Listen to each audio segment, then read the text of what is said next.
Not many people know that Henry VIII's last wife, Katherine Parr, was hiding a ruin a secret so shocking it almost led to her own execution.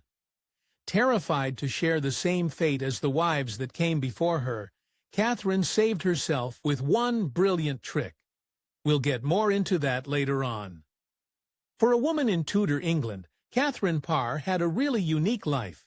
With 4 husbands under her belt, she's considered the country's most married queen. In that sense, Henry VIII, who married 6 times, found his match when he met her. Katherine was raised as the eldest child of her formidable single mother, Maud Green. A woman of apparently great intellect, Maud was entrusted by the Queen to manage the court school. Just like her mother, Katherine was also extremely clever. She had a passion for languages and was fluent in French, Latin, and Italian. Upon becoming queen, she took time to learn Spanish as well, eventually writing the first book ever to be published by a woman in the English language.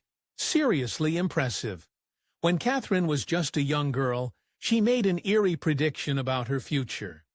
The tale goes that, as a girl, she hated the tedium of needlework, and would tell her mother, "My hands are ordained to touch crowns and scepters, not spindles and needles."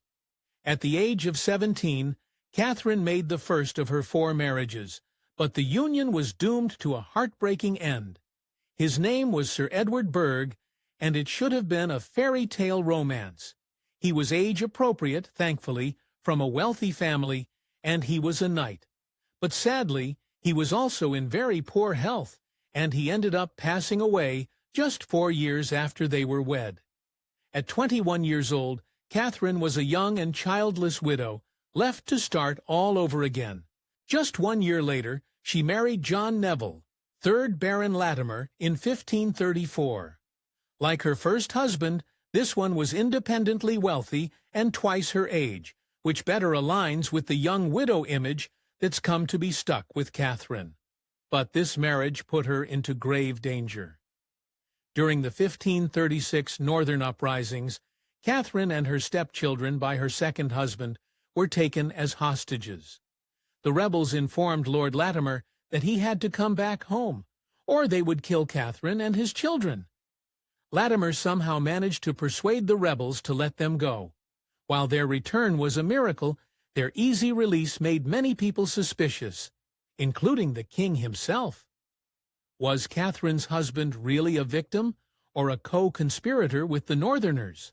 On their charges belated against Lord Latimer, the damage was done.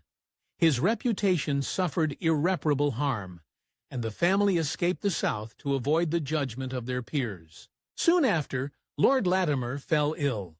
He ended up passing away in 1543, and Katherine was once again a childless widow. But her situation was a little different now. At 31 years old, she was finally rich enough to marry on her own terms, and luckily, she had some great connections to get herself back into all the right social circles. You see, her mother had been a friend of Henry VIII's first wife, Catherine of Aragon.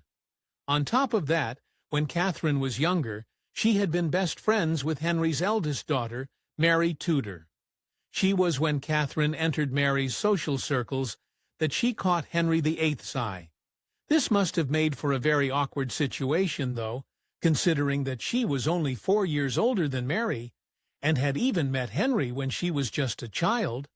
But of course, that didn't stop the king from scoping her out, and he liked what he saw. After all, Katherine stood out in many ways. She had bright hazel eyes and a great height.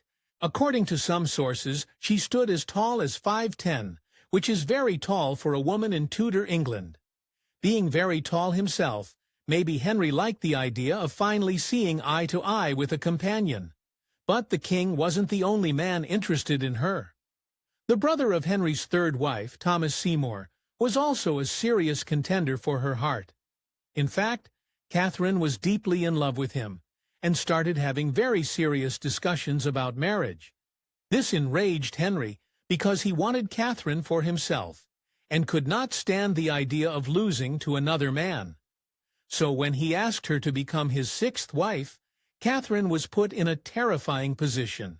Although Katherine felt Thomas Seymour was the love of her life, it was made clear to her that her reluctance to accept the king as her husband was to defy God's will. Seymour was, by all accounts, handsome, charming, and about Katherine's age. On the other hand, Henry didn't exactly have any of these qualities at that time, but his other attributes must have been very hard to pass up. For Katherine, the smart choice won out over the passionate one. But a letter where she ultimately rejects Seymour tells us what her real preferences were. She wrote, "My mind was fully bent to marry you before any man I knew. Howbeit God made that impossible, which seemed to me most impossible." Despite the fact that his minister was blackmailing her husband, Henry VIII had plans for Katherine Parr even before her second husband had passed away. He sent her gifts of pleats and sleeves, in addition to stylish Italian gowns. At this point in time, the king was quite old, but still very determined to get what he wanted. The two of them got married on July 12, 1542, just 4 months after her second husband died. Katherine became the first Queen of England, also to be titled Queen of Ireland. Henry had just adopted the title of Ireland's king. While Katherine Parr was Henry VIII's last wife, there was still another surviving wife lurking around. Catherine of Cleves, wife number 4. She was alive, well-favored, and still living in England, but she hated Katherine. While Anne had gotten along with wife number 5, Catherine Howard, who weirdly supplanted Anne, she actually didn't think very highly of wife number 6. Apparently, Anne didn't think that Catherine was pretty enough to replace her, and she made her feelings very well known, saying, "A fine bird a Madame Catherine has taken upon herself." But clearly, Catherine paid this insult little attention. Unlike Anne, she proved to be an adept nursemaid for Henry's body and spirits. Not only did she soothe and attend his leg ulcers herself, she also convinced him to finally ditch his vanity and embrace his reading glasses. No small feat for the wife of an unruly king. Catherine's official badge featured a long-haired maiden rising from a large Tudor rose. Her official queen's motto was, "To be useful in all I do." But, as queen, her Protestant sympathies were readily apparent. Not only did she secure the release of several Protestant prisoners, she also placed leading Protestant scholars in the household of her stepson, Prince Edward, thereby ensuring a future for the reformers. But these power plays would have some seriously dark consequences down the line.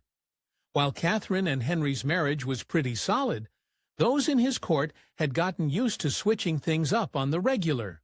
What would the revolving cast of wives who had come before her? In 1546, there was a failed plot to replace her with a new queen, the king's own daughter-in-law, Mary Howard, who had recently been widowed. But there was other dark planning afoot. Mary's brother had different plans for her. He wanted her to marry Thomas Seymour, Katherine Parr's ex, and from there slide into the position of King Henry's mistress. Talk about messy!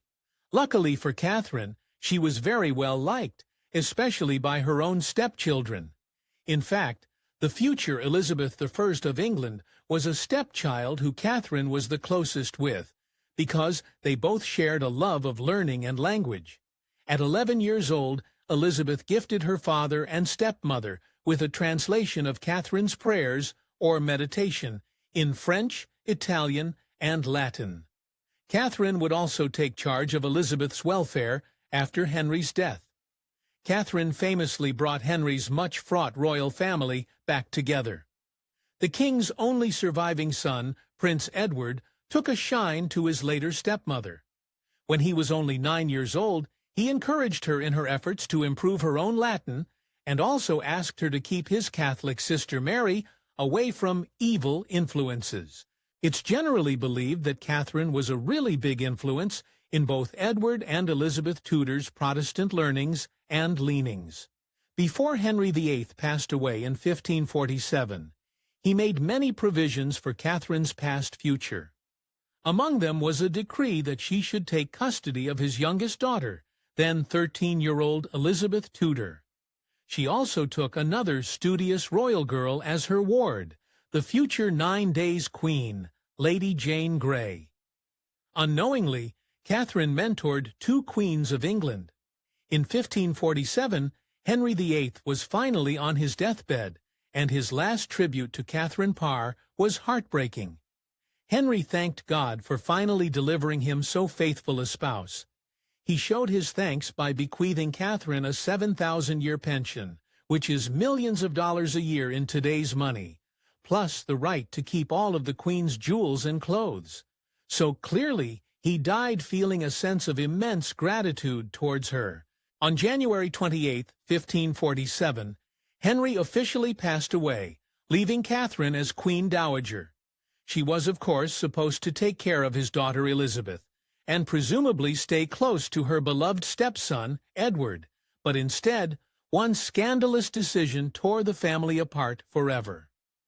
Catherine ended up having no role in the reign of her beloved stepson, partly because she scandalously married her true love, Thomas Seymour, less than 4 months after Henry's death. After all, the king was barely one to wait between his marriages, so why should she? At the age of 35, Catherine became pregnant for the first known time. She had never been able to get pregnant in any of her first 3 marriages, so this must have come as a welcome surprise. You would think she would be happy. After all, she was now finally having a baby with the love of her life. But by this point, her fairy tale union with Thomas had turned into a living nightmare of the worst kind. After moving in with Catherine, Thomas started showing his true colors. It turns out he was a major creep. It wasn't long before he became inappropriate with her young stepdaughter, Elizabeth Tudor.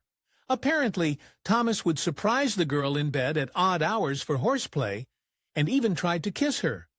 Initially, Catherine brushed off his attention as innocent. As if to demonstrate his lack of harm, she sometimes joined in on the romps and helped hold Elizabeth down as Thomas tickled her. Yikes. But at one point, this ended with her husband playfully cutting the girl's dress to bits, which was clearly more than a red flag. As Catherine advanced in her pregnancy, her husband's attention to Elizabeth became increasingly inappropriate, until the situation finally exploded. In May of 1548, the tension climaxed, with Catherine finding Thomas and Elizabeth in an embrace. What exactly happened is ambiguous, but it definitely ended up with Elizabeth being sent away from her favorite stepmother's home. She might have been sent away for her own protection, or to remove her as a third wheel in Catherine's longed-for domestic bliss, or to preserve everyone's reputation, or some combination of the 3. In any case, while they had once been incredibly close, Catherine and Elizabeth would never see each other again, which is very sad when you consider their kind of bond.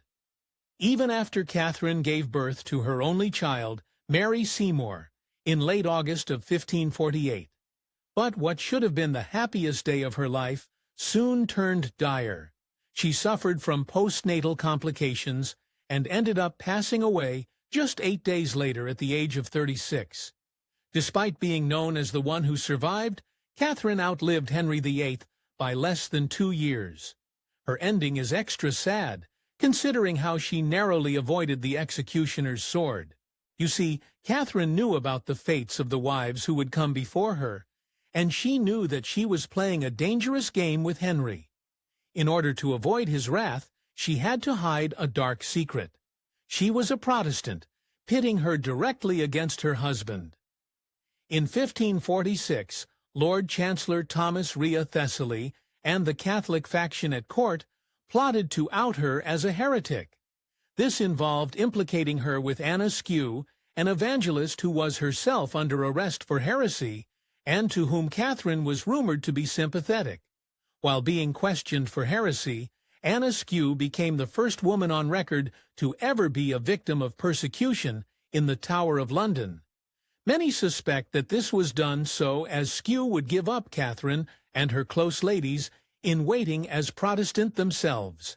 Either way, it didn't work, as Anaskew was burned without ever implicating the Queen. But that didn't spell the end of danger for Catherine. I mean, spousal disagreements should not end in arrest, but that's exactly what happened. In 1546, Henry's suspicions about Catherine's radical beliefs were inflamed by some religious argument between them. Apparently convinced of her heresy, Henry signed a warrant for the arrest of his sixth wife. As Catherine's arrest warrant was drawn up in 1546, rumors swelled that Henry's wandering eye had resurfaced. Most scandalously, the alleged other woman was Catherine Brandon, the widow of his late best friend, who was also Catherine's own good friend and lady-in-waiting. Nevertheless, the whispers came to nothing. It's generally agreed that by this point Henry's sexual apathy might have been too battered by life to cheat. So why didn't Henry VIII go down as the king who executed half his wives? Well, Catherine was very lucky. Somehow the warrant for her arrest managed to floor conveniently outside her door. Maybe it was planted by an ally. This meant that the Queen got a life-saving heads-up that her condemned predecessors like Anne Boleyn and Catherine Howard did not. And with news of her impending arrest, Catherine came up with a plan.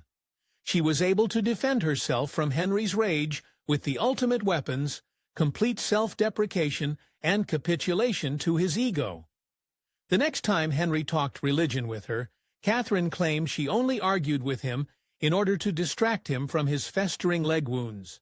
She also yearned for his wisdom. After all, Catherine was, in her own words, but a woman with all the imperfections natural to the weakness of my sex. Despite her vigorous education and writing career, Catherine would never assume to know better about religion than her husband. And he bought it. After all, entering the dating scene again, especially at his current stage of health, could have been a bit much. Despite his forgiveness, Henry didn't have enough time or will to call off her arrest. The Lord Chancellor and guards came to follow through with the warrant against Catherine while she was in front of the king himself, and Henry angrily ordered them away, saving Catherine's life. After the king's passing, Catherine finally felt safe enough to come out as a full-blown Protestant. This is evident in her final 1547 book, Lamentations of a Sinner, where she makes an argument for the then radical doctrine of salvation based on faith alone. Such beliefs ran completely counter to the doctrine of the Catholic Church, and most fatally, her last husband, Henry VIII. But let's be honest, waiting until Henry's death to vocalize her full beliefs is completely understandable, considering what happened to the wives that came before her. Thanks for watching History Exposed. If you love uncovering the best stories in history, hit like and subscribe to keep exploring with us. Don't forget to visit our main page, Factornate, for more incredible facts about everything.